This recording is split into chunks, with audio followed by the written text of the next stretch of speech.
បាទសួស្តីអ្នកទាំងអស់គ្នាថ្ងៃនេះខ្ញុំបានយករឿងខ្មោចមកទៀតហើយមានចំណងជើងថាខ្មោចក្មេងស្រីក្នុងឡានយប់នៅម៉ោង 7:12 កណ្ដាលផ្លូវជ័យក្រុងមានឡានក្រុងមួយធ្វើដំណើរឆ្លងកាត់ផ្លូវស្ងាត់ភ្លៀងធ្លាក់តិចៗខ្យល់បក់ត្រជាក់អាកាសស្ងប់ស្ងាត់អ្នកបើកបរឈ្មោះវុធីសង្កេតឃើញស្រីម្នាក់ឈរនៅចំណតឡាននាងស្លៀកពាក់សម្លៀកបំពាក់សាលាពណ៌សហើយកាន់កាបូបតូចមួយមុខនាងស្ងៀមស្ងាត់និងភ្នែកមើលចុះក្រោមឡានឈប់បើកទ្វារក្មេងស្រីឡើងមកអង្គុយកៅអីខាងក្រោយបំផុតគ្មានអ្នកដំណើរផ្សេងទៀតឡើយបន្ទាប់ពីឡានចេញបានបន្តិចវុធីមើលកញ្ចក់ក្រោយគ្មាននរណានៅទីនោះទេគាត់គិតថាប្រហែលនាងអង្គុយទី2តែបន្តិចក្រោយមានសំឡេងស្រាលស្រាលលោកអ៊ំឈប់នៅមុខសាលាបឋមសំឡេងនោះស្រាលតែត្រជាក់ចិត្តខ្លាំងវុធីញ័រដៃតែបន្តបើកទៅមុខពេលទៅដល់សាលាចាស់មួយដែលបានបោះបង់ចោលជាយូរគាត់ឈប់ឡានមើលកញ្ចក់វិញក្មេងស្រីអង្គុយនៅទីនោះម្ដងទៀតតែពេលនេះមុខនាងស្រអាប់ស្បែកស្លីហើយភ្នែកខ្មៅជ្រៅ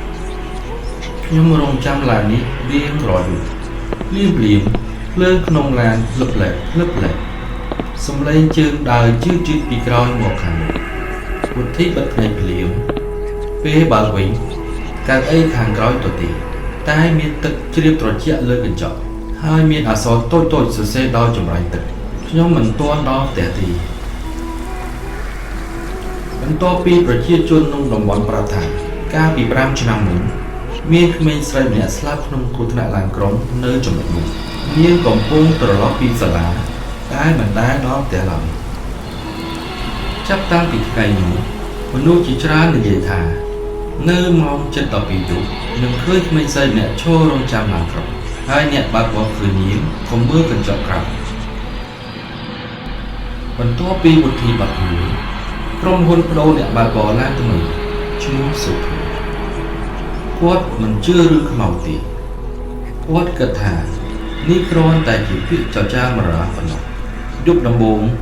ផ្លូវដដែលម៉ោង 11:59 នាទីចំណតឡានចាស់មុខសាលាដែលបោះបង់ចោលនៅតែស្ងប់ស្ងាត់តែសុភាមិនឈប់ឡានទេគាត់បានឆ្លងកាត់ផុតចំណតនោះដោយមិនមើលឃើញសោះភ្លាម កញ្ចក់ក្រោយបង្ហាញរូបក្មេងស្រីម្នាក់អង្គុយខាងក្រោយខាងក្បែរនាងមានបរិសម្នាក់អង្គុយក្បែរនាងមុខស្លៀកសម្លៀកបំពាក់ជាអ្នកបើកឡានសុភាដកដង្ហើមធ្ងន់មិនអាចទៅរួចទេសំឡេងខ្សឹបពីក្រោយអ្នកបើកឡានអ្នកជាអ្នកដំណើរចុងក្រោយឡានស្រាប់តែបិទភ្លើងម៉ាស៊ីនមិនឆ្លើយតបវាបើកដោយខ្លួនឯង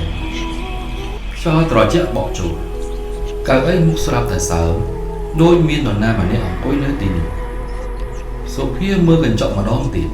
ឥឡូវនេះមិនមែនពីរនាក់ទេមានអ្នកដំណើរច្រើនជាងមុនទាំងអស់ពាក់សម្លៀកបំពាក់សាលាទាំងអស់មុខស្លេកហើយភ្នែកខ្មៅជ្រៅក្មេងស្រីនោះញញឹមស្រាលយើងដល់ផ្ទះហើយព្រឹកថ្ងៃបន្ទាប់អ្នកភូមិឃើញឡានឈប់នៅមុខសាលាចាស់ទ្វារបើកចំហគ្មានអ្នកបើកឡានតែកៅអីក្រោយពោពេញដោយស្នាមជើងទូចសាំទឹកចាប់ពីថ្ងៃនោះផ្លូវនោះត្រូវបិទជាផ្លូវការនៅពេលយប់តែអ្នកដែលធ្លាប់ឆ្លងកាត់និយាយថានៅម៉ោង 12 ត្រង់អ្នកអាចឮសំឡេងក្រុងចាស់មួយបើកឆ្លងផ្លូវស្ងាត់បន្ទាប់ពីមានមនុស្សបាត់ខ្លួនជាបន្តអាជ្ញាធរបិទផ្លូវនោះពេលយប់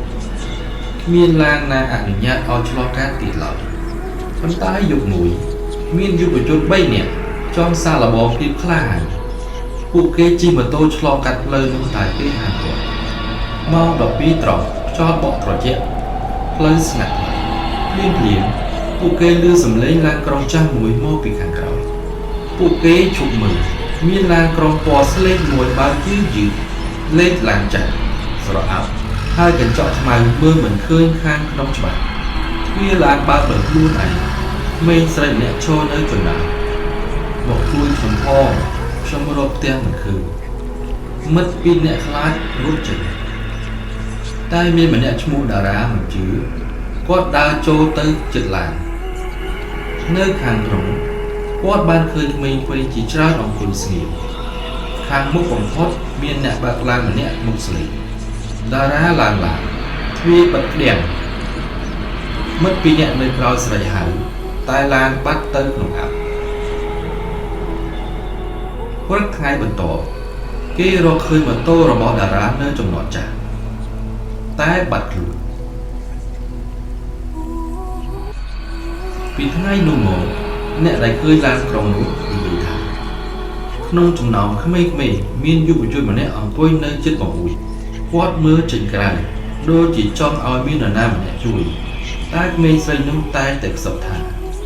យើងជិតដល់ផ្ទះហើយតែផ្ទះនោះមិនដែលមាននរណាដល់ឡើយ